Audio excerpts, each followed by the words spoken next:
Jangan lupa subscribe di YouTube channel Metro TV News dan juga nyalakan notifikasinya. Assalamualaikum warahmatullahi wabarakatuh. Salam sejahtera untuk kita semua. Om Swastiastu, Namo Buddhaya, salam kebajikan. Yang kami hormati Bapak Joko Widodo, Presiden Republik Indonesia.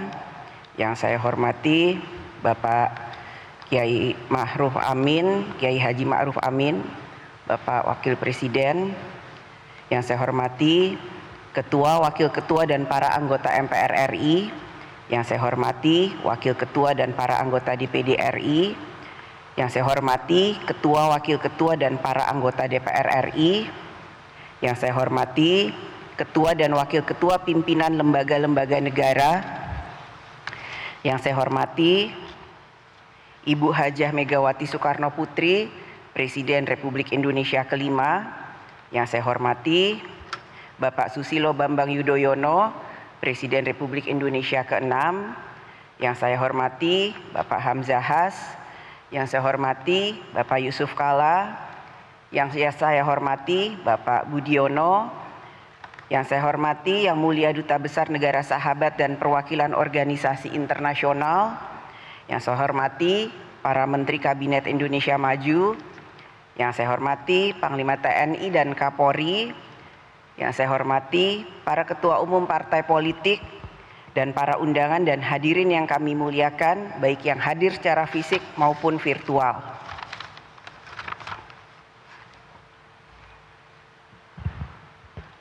Berapa jumlah kehadiran?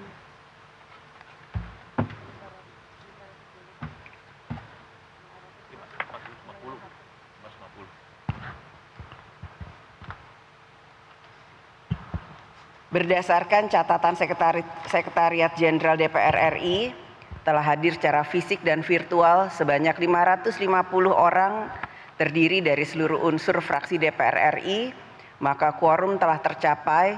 Dan dengan mengucapkan Bismillahirrahmanirrahim, perkenankan kami selaku pimpinan Dewan membuka rapat paripurna DPR RI yang ke-1 masa persidangan pertama tahun sidang 2021-2022 hari Senin tanggal 16 Agustus 2021 dan kami nyatakan dibuka dan terbuka untuk umum.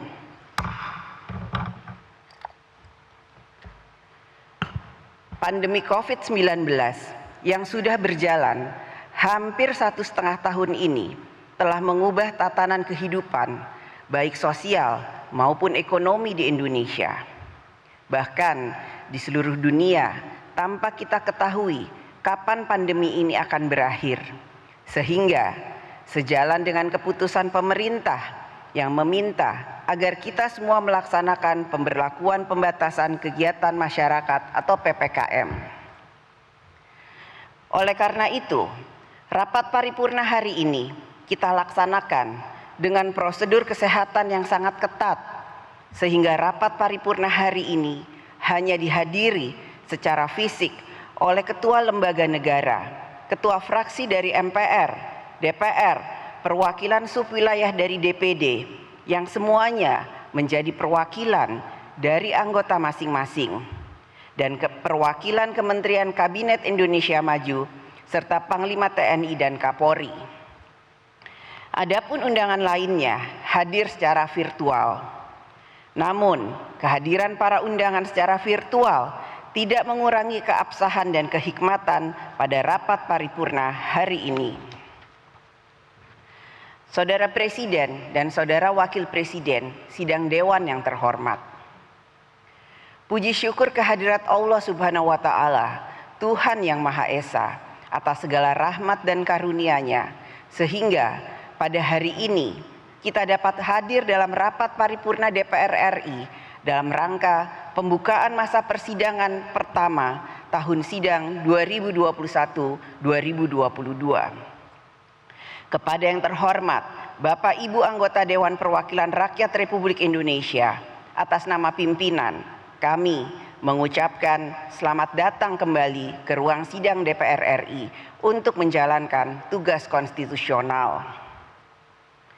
Kita juga ikut berdoa kepada Allah Subhanahu wa Ta'ala, Tuhan yang Maha Esa. Semoga pandemi COVID-19 ini dapat segera berakhir, sehingga masyarakat kembali hidup sehat, kembali beraktivitas dalam membangun kehidupannya yang sejahtera, tentram, dan bahagia. Kita juga ikut berdoa agar seluruh anggota masyarakat yang terpapar COVID-19 segera pulih dan kembali hidup sehat bersama keluarga. Amin. Rapat paripurna DPR RI pada hari ini memiliki dua agenda, yaitu pertama, pidato Ketua DPR RI dalam rangka pembukaan masa persidangan pertama tahun sidang 2021-2022, dan kedua, pidato Presiden Republik Indonesia sebagai pengantar RUU tentang Anggaran Pendapatan dan Belanja Negara atau APBN tahun anggaran 2022 dan Nota Keuangan. Atas nama pimpinan dan seluruh anggota DPR RI, kami juga menyampaikan ucapan terima kasih, apresiasi, sekaligus ucapan selamat kepada kontingen Indonesia yang telah berhasil meraih medali pada Olimpiade Tokyo 2020. Semoga prestasi yang membanggakan ini dapat dipertahankan dan ditingkatkan, serta menjadi motivasi bagi atlet Indonesia dan seluruh anak bangsa lainnya dalam berprestasi dan mengharumkan nama Indonesia di kancah internasional. Esok hari, tanggal 17 Agustus 2021, rakyat Indonesia akan memperingati Hari Kemerdekaan Republik Indonesia yang ke-76. Prestasi para atlet Indonesia pada Olimpiade kali ini sungguh menjadi hadiah ulang tahun yang indah untuk perayaan kemerdekaan. Sesuai dengan tema peringatan Hari Kemerdekaan tahun ini, yaitu Indonesia Tangguh, Indonesia Tumbuh, maka para atlet kita telah menunjukkan bagaimana nilai-nilai ketangguhan dan semangat pantang menyerah dapat membuahkan prestasi yang manis.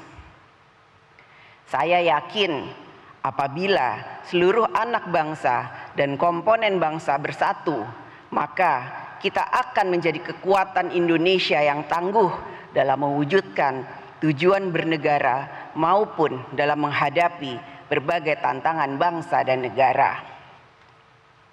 Saudara Presiden dan Saudara Wakil Presiden, sidang Dewan yang terhormat. Sejak kasus pertama COVID-19 diumumkan pada tanggal 2 Maret 2020 hingga saat ini, pandemi COVID-19 telah memasuki bulan ke-17. Dalam kurun waktu tersebut, seluruh masyarakat Indonesia merasakan dampak yang sangat merugikan dari pandemi COVID-19. Hampir seluruh aktivitas masyarakat berhenti dan berdampak pada menurunnya derajat kesejahteraan rakyat, baik di bidang kesehatan, sosial, ekonomi, dan budaya. Dalam menghadapi situasi pandemi COVID-19 dan dampaknya yang luas, negara tidak bisa berpasrah diri. Negara harus melakukan upaya-upaya terbaik agar negara dapat tetap menjalankan tugas-tugas tujuan bernegara, yaitu untuk melindungi segenap bangsa Indonesia dan seluruh tumpah darah Indonesia, memajukan kesejahteraan umum, mencerdaskan kehidupan bangsa, dan ikut melaksanakan ketertiban dunia. DPR RI dapat mengapresiasi upaya pemerintah yang cepat dalam menghadapi situasi pandemi COVID-19 dan dampaknya yang luas. Dengan berbagai kebijakan dan program yang telah dilakukan, pemulihan di bidang kesehatan, pemulihan sosial, pemulihan ekonomi, dan penyelamatan perekonomian sosial. Kedepan, pemerintah agar dapat meningkatkan kinerjanya, karena kehadiran negara semakin diharapkan oleh rakyat untuk dapat melindungi kehidupan dan masa depannya. DPR RI memiliki komitmen yang tinggi untuk ikut melakukan upaya-upaya terbaik melalui fungsi legislasi, anggaran, dan pengawasan dalam mengatasi pandemi COVID-19 dan dampaknya, serta dalam memastikan tugas-tugas negara tetap dapat berjalan dengan baik. Oleh karena itu, pada masa sidang ini, DPR RI akan mengoptimalkan pelaksanaan tugas konstitusionalnya secara efektif. Dalam melaksanakan fungsi legislasi, pada masa sidang ini, DPR RI akan memfokuskan pada penyelesaian sejumlah pembahasan rancangan undang-undang pada tingkat pertama bersama pemerintah, yaitu antara lain rancangan undang-undang tentang perlindungan data pribadi, rancangan undang-undang tentang penanggulangan bencana, rancangan undang-undang tentang perubahan kelima atas Undang-Undang Nomor 6 Tahun 1983 tentang ketentuan umum dan tata cara perpajakan, rancangan undang-undang tentang hubungan keuangan antara pemerintah pusat dan pemerintah daerah, rancangan undang-undang tentang jalan, rancangan undang-undang tentang badan usaha milik desa, dan rancangan undang-undang tentang sistem keolahragaan nasional.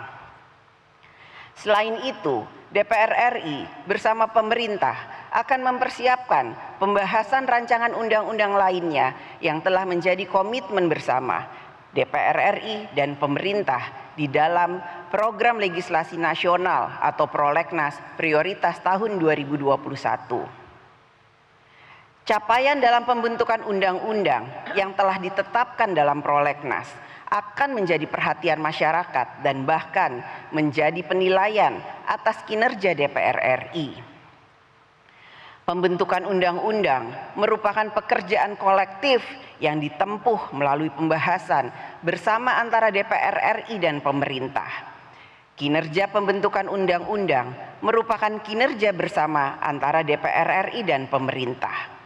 Dalam pembahasan membentuk undang-undang, DPR RI dan pemerintah dituntut agar selalu cermat dan mempertimbangkan berbagai pendapat, pandangan, kondisi, situasi, serta kebutuhan hukum nasional, sehingga kebutuhan waktu dalam pembahasan suatu undang-undang akan sangat ditentukan dengan tingkat kompleksitas dan perbedaan pandangan terkait substansi undang-undang yang dibahas.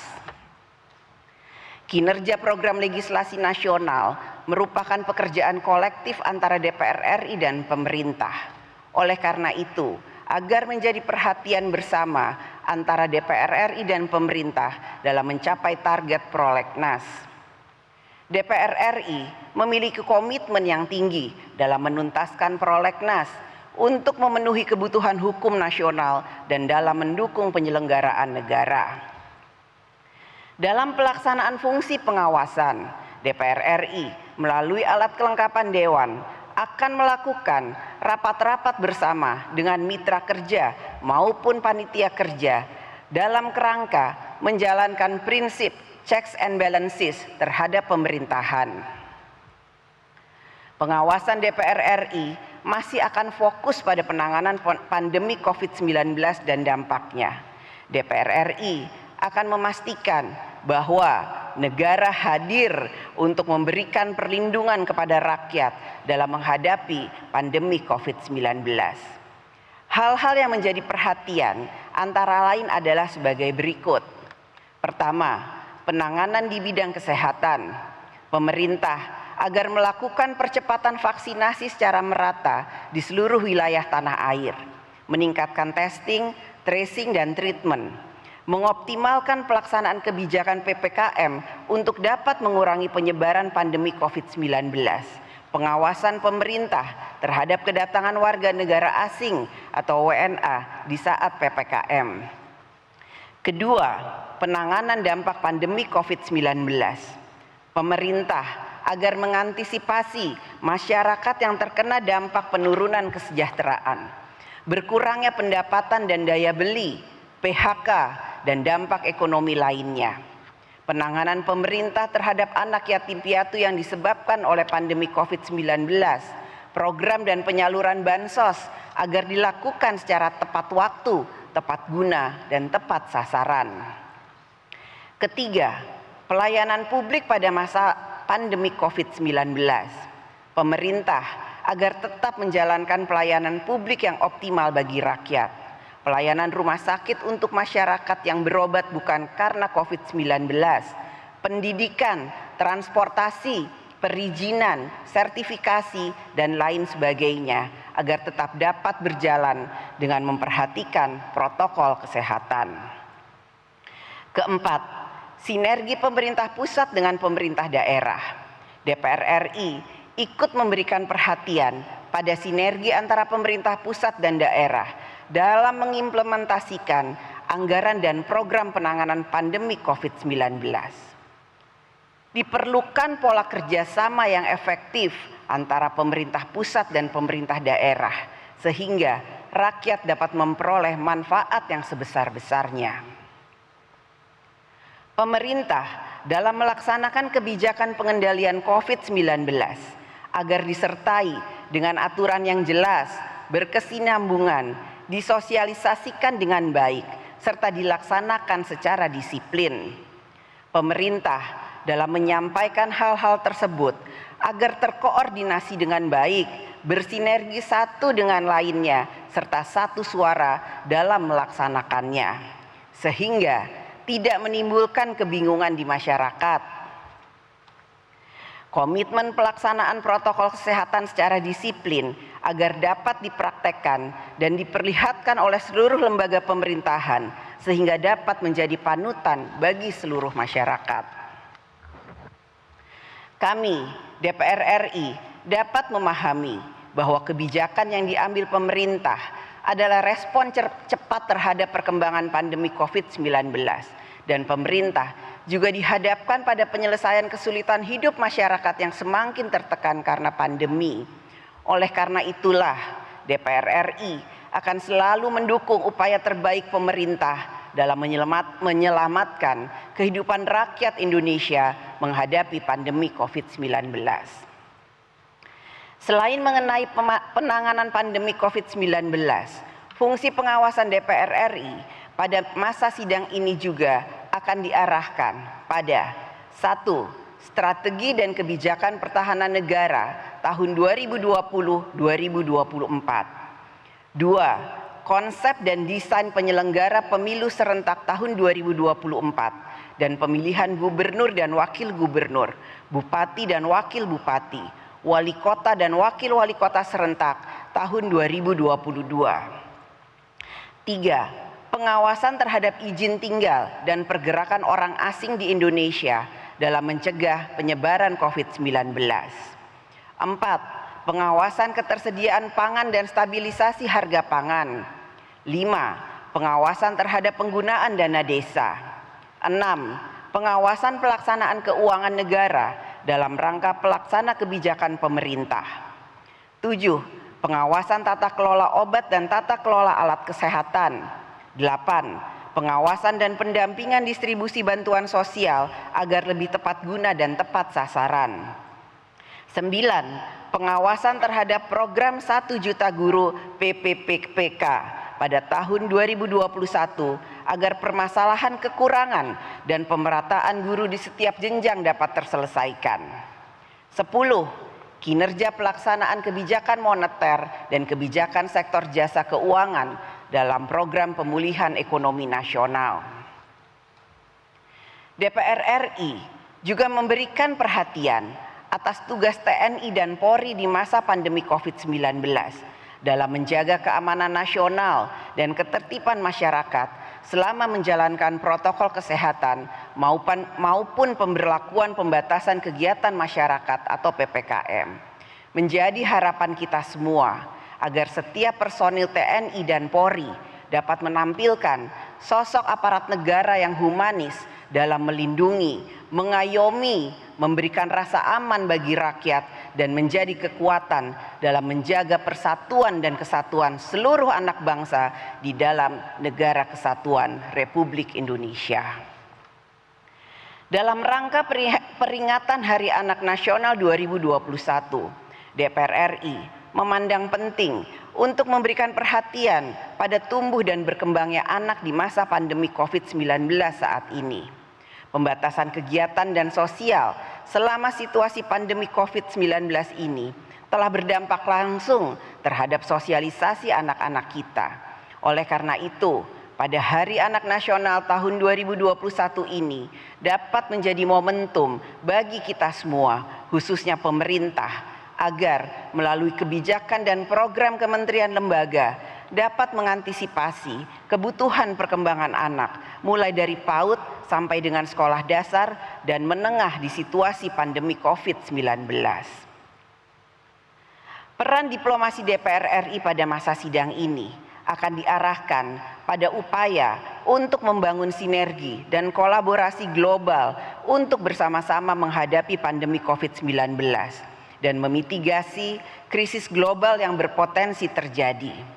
Perjuangan kita bersama masyarakat dunia dalam memerangi pandemi COVID-19 masih akan terus berlanjut. Lonjakan kasus COVID-19 masih akan terjadi. Ratusan juta orang kehilangan pekerjaan, jatuh ke jurang kemiskinan, bahkan terancam kelaparan. Kapasitas produksi vaksin yang terbatas telah mengakibatkan distribusi dan akses terhadap vaksin tidak merata, yang akhirnya menghambat upaya pemulihan dunia. Oleh karena itu, dalam berbagai pertemuan forum kerjasama antar parlemen, delegasi DPR RI terus menyuarakan gotong royong global untuk memastikan akses vaksin yang berkeadilan dan merata. Selain itu, DPR RI juga mengingatkan parlemen negara-negara sahabat mengenai pentingnya upaya bersama dalam melakukan pemulihan ekonomi regional dan global agar dapat menjaga kesejahteraan rakyat di seluruh dunia serta menghindar dari krisis ekonomi global yang dapat menciptakan bentuk neokolonialisme baru. Saudara Presiden dan Saudara Wakil Presiden, sidang Dewan yang terhormat. Fungsi anggaran DPR RI pada masa sidang ini akan difokuskan pada pembahasan RAPBN tahun 2022. Pada masa sidang sebelumnya, DPR RI bersama pemerintah telah membahas kerangka ekonomi makro dan pokok-pokok kebijakan fiskal atau KEM PPKF tahun 2022. Dalam pembahasan tersebut, DPR RI dan pemerintah menyadari bahwa RAPBN tahun 2022 akan disusun di tengah situasi ketidakpastian yang tinggi karena disebabkan oleh pandemi COVID-19. Oleh karena itu, diperlukan berbagai antisipasi fiskal pada APBN tahun anggaran 2022. Pada tahun 2022, pertumbuhan ekonomi kita terkontraksi hingga negatif 2,07% year on year. Angka kemiskinan pada Maret 2021 kembali meningkat menjadi 2 digit sebesar 10,14% atau bertambah 1,12 juta orang jika dibandingkan Maret 2020. Dari sisi ketenaga kerjaan, BPS mencatat lonjakan tinggi pengangguran dari 4,94% pada Februari 2020 atau sebelum pandemi menjadi 6,26% pada Februari 2021 atau bertambah sebanyak 1,82 juta jiwa. Angka-angka ini menunjukkan begitu luar biasanya dampak pandemi ini terhadap penurunan derajat kesejahteraan rakyat. Penurunan tersebut bisa saja jauh lebih dalam apabila tidak direspon cepat oleh pemerintah melalui langkah extraordinary policy dan kebijakan counter-cyclical di sepanjang tahun 2020. DPR RI mendukung langkah pemerintah yang menerbitkan peraturan pemerintah pengganti Undang-Undang Nomor 1 Tahun 2020 yang kemudian kita sahkan menjadi Undang-Undang Nomor 2 Tahun 2020, termaksud Program Penanganan COVID-19 dan Pemulihan Ekonomi Nasional atau PEN yang masih dijalankan pemerintah hingga saat ini. Namun demikian, pemerintah agar terus melakukan berbagai perbaikan kinerja dalam mengimplementasikan berbagai kebijakan dan program pemerintah, sebagaimana yang telah dibahas dan direkomendasikan dalam rapat-rapat komisi maupun AKD lainnya bersama pemerintah. Rakyat semakin membutuhkan kehadiran kebijakan dan program pemerintah yang efektif dalam memberikan perlindungan baik dalam bidang kesehatan, sosial, dan ekonomi. Tahun 2021 yang merupakan tahun kedua pandemi COVID-19 masih menjadi faktor utama yang mempengaruhi aktivitas kehidupan sosial dan ekonomi masyarakat. Saat ini kita menghadapi gelombang kedua atau second wave serangan pandemi COVID-19 yang sebelumnya telah dialami oleh beberapa negara. DPR RI dapat mengapresiasi upaya pemerintah yang telah mengutamakan keselamatan hidup rakyat dengan menjalankan pembatasan kegiatan masyarakat yang lebih ketat. Meskipun pemerintah harus mengantisipasi berbagai konsekuensi terhadap kondisi sosial dan ekonomi di balik kebijakan tersebut. Pada kuartal pertama dan kedua tahun 2021, sebenarnya aktivitas ekonomi kita sudah mulai bertumbuh. Ekonomi kita sudah berada pada trajektori atau lintasan pemulihan. Pertumbuhan ekonomi pada kuartal pertama tahun 2021 sebesar 0,74% year on year. Sedangkan pada kuartal kedua 2021 pertumbuhan ekonomi mencapai 7,07% year on year. Pada kuartal ketiga 2021 dapat diperkirakan laju pertumbuhan ekonomi akan kembali tertekan dengan adanya PPKM atau pemberlakuan pembatasan kegiatan masyarakat. Trajektori lintasan pemulihan ekonomi 2021 tersebut dapat menjadi acuan dalam merancang dan menyusun antisipasi fiskal pada tahun anggaran 2022. Pengalaman dalam menjalankan APBN tahun anggaran 2021 yang harus merespon penanganan perkembangan pandemi COVID-19 dan mengakibatkan pemerintah melakukan berbagai refocusing program dan anggaran agar dapat diantisipasi pada APBN tahun anggaran 2022 yang akan datang. Sehingga pemerintah dapat tetap efektif dalam menjalankan tugas pemerintahan lainnya selain fokus dalam penanganan pandemi COVID-19. Pada tahun 2022 terdapat optimisme pemulihan ekonomi global. Pada World Economic Outlook Juli tahun 2021, IMF memproyeksikan pertumbuhan ekonomi global sebesar 4,9% atau naik 0,5 percentage point dibanding proyeksi April tahun 2021. Proyeksi ini tentunya akan bergantung pada kemampuan dunia mengendalikan wabah dan memastikan keberhasilan vaksinasi dalam mewujudkan kekebalan komunitas secara global. Di sisi lain, Organisasi Kesehatan Dunia atau WHO memprediksi pandemi ini belum berakhir hingga tahun depan, setidaknya hingga pertengahan tahun 2022. Kondisi ini akan menjadi tantangan bagi pemulihan sosial dan ekonomi kita di tahun mendatang. Selain itu, risiko dan ketidakpastian yang juga masih akan tetap tinggi di tahun 2022 juga masih menjadi tantangan bagi ekonomi kita.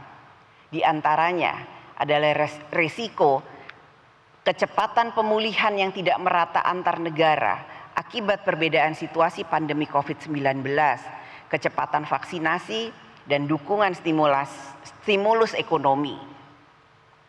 Terdapat kemungkinan percepatan normalisasi kebijakan moneter Amerika Serikat dan negara maju lainnya sebagai implikasi dari pemulihan ekonominya yang lebih cepat akan menciptakan efek rambatan atau spillover effect terhadap volatilitas dan ketidakpastian pasar keuangan global serta arus modal global. Termaksud di dalamnya adalah potensi resiko nilai tukar rupiah terhadap US dollar serta kenaikan harga minyak mentah dunia seiring dengan proses pemulihan ekonomi global. Berbagai dinamika dan tantangan tersebut tidak terlepas dari perkembangan pandemi COVID-19 yang penuh ketidakpastian. Oleh karena itu, kapasitas dan ketahanan APBN tahun anggaran 2022 agar telah mengantisipasi ketidakpastian yang diakibatkan oleh pandemi COVID-19. Kapasitas APBN sangat ditentukan oleh pertumbuhan ekonomi, khususnya pendapatan negara. Sedangkan pertumbuhan ekonomi terjadi apabila terdapat peningkatan produksi barang dan jasa untuk memenuhi permintaan konsumsi. Dengan meningkatnya produksi tersebut juga akan meningkatkan pendapatan masyarakat. Bagaimana produksi dan barang dan jasa dapat berlangsung di tengah situasi pandemi COVID-19? Inilah tantangan yang harus kita hadapi bersama. Oleh karena itu, kebijakan fiskal pada tahun 2020, kami ulangi, oleh karena itu, kebijakan fiskal pada tahun 2022 diarahkan untuk memprioritaskan penanganan sektor kesehatan sebagai kunci keberhasilan pemulihan ekonomi, memperkuat dan menjaga daya beli masyarakat, serta pemulihan UMKM dan dunia usaha. Dalam kondisi APBN yang mengalami penurunan pendapatan negara, meningkatnya belanja untuk penanganan pandemi, dan melebarnya pembiayaan defisit, maka pemerintah agar dapat mengoptimalkan pendapatan negara, inovasi pembiayaan, serta merasionalisasi belanja negara yang memenuhi kualitas spending better. Di bidang perpajakan, pemerintah agar dapat menjalankan pemberian insentif fiskal lebih terarah dan terukur untuk kegiatan ekonomi strategis yang memiliki multiplier efek yang kuat, melakukan perluasan basis pajak melalui perluasan objek pajak dan ekstensifikasi berbasis kewilayahan, melakukan penguatan sistem perpajakan yang lebih sehat dan adil yang disesuaikan dengan perkembangan struktur perekonomian dan karakter sektor usaha, serta melakukan penggalian potensi perpajakan dengan tetap menjaga iklim investasi dan keberlanjutan dunia usaha. Salah satu upaya dalam mengoptimalkan penerimaan pajak adalah pajak pada aktivitas ekonomi berbasis digital. Sebagaimana diketahui, pada saat pandemi ini, ketika berbagai sektor ekonomi mengalami penurunan, ekonomi digital justru pesat. Selain itu, transformasi digital juga semakin luas pada berbagai bidang seperti keuangan, pendidikan, layanan kesehatan, dan lain sebagainya. Pada penerimaan negara bukan pajak atau PNBP, pemerintah agar dapat melakukan optimalisasi pengelolaan sumber daya alam dengan tetap memperhatikan kelestarian lingkungan, optimalisasi pengelolaan aset agar lebih produktif, peningkatan inovasi dan kualitas layanan satuan kerja dan badan layanan umum, optimalisasi penerimaan dividen negara, penyempurnaan kebijakan dan penggalian potensi, serta perluasan pemanfaatan teknologi informasi. Dalam mengelola pembiayaan defisit, pemerintah agar penuh dengan kehati-hatian dalam menjaga rasio utang dalam batas aman dan sesuai dengan undang-undang, meningkatkan efisiensi biaya utang, serta menjaga komposisi portfolio utang yang optimal dalam menjaga stabilitas perekonomian, serta memperhatikan kapasitas fiskal APBN untuk masa yang akan datang. Rasionalisasi belanja negara yang memiliki kualitas spending better ditandai dengan belanja yang efisien, produktif, menghasilkan multiplier efek perekonomian, dan efektif dalam meningkatkan kesejahteraan rakyat. Pemerintah agar menjalankan kebijakan kualitas belanja spending better tersebut secara konsisten dan disiplin untuk semua kementerian dan lembaga. Pemerintah juga agar konsisten dalam menjaga kebijakan belanja pemerintah pusat di kementerian lembaga yang diarahkan pada reformasi SDM, reformasi birokrasi, efisiensi, infrastruktur pelayanan dasar, subsidi tepat sasaran, dukungan pembangunan infrastruktur daerah, dan antisipasi mitigasi bencana. Alokasi program dan anggaran kementerian lembaga harus disiplin diarahkan pada kebijakan tersebut di atas dan telah menjadi komitmen pemerintah yang disampaikan pada saat camp PPKF. Saudara Presiden dan Saudara Wakil Presiden, sidang Dewan yang terhormat. Selama kurun waktu 17 bulan berada dalam pandemi COVID-19, serta hari-hari ke depan yang juga belum menunjukkan pandemi akan berakhir, telah membawa kesadaran kepada kita semua bahwa apabila aktivitas masyarakat terus terhenti, maka akan berdampak pada penurunan derajat kesejahteraan rakyat. Oleh karena itu, diperlukan kekuatan nasional untuk bekerja bersama, bergotong royong dalam mengatasi pandemi COVID-19, yaitu dengan menjalankan protokol kesehatan secara disiplin, sehingga aktivitas masyarakat di segala bidang dapat berjalan dan pemulihan secara bertahap dapat cepat terwujud. DPR RI melalui fungsi konstitusionalnya memiliki komitmen yang tinggi untuk bekerja bersama dengan pemerintah, lembaga negara lainnya, seluruh komponen bangsa dalam menjalankan upaya terbaik untuk menyelamatkan bangsa dan negara menghadapi pandemi COVID-19 dan dampaknya. Pada kesempatan ini, DPR RI juga menyampaikan apresiasi kepada seluruh anak bangsa yang telah bergotong royong kerja bersama, baik pemerintah pusat, pemerintah daerah, tenaga kesehatan, TNI, Polri, BUMN, swasta, relawan, maupun rakyat pada umumnya yang telah membangun kekuatan nasional untuk melawan pandemi COVID-19. Saudara Presiden dan Saudara Wakil Presiden, sidang Dewan yang terhormat. Demikian pidato pembukaan masa persidangan pertama tahun sidang 2021-2022.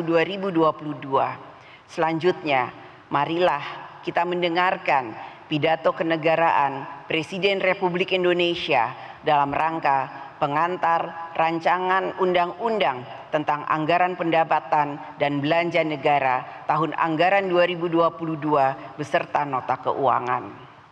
Kepada Saudara Presiden, kami persilahkan menyampaikan pidato kenegaraan Presiden Republik Indonesia dalam rangka pengantar rancangan undang-undang tentang anggaran pendapatan dan belanja negara tahun anggaran 2022 beserta nota keuangannya.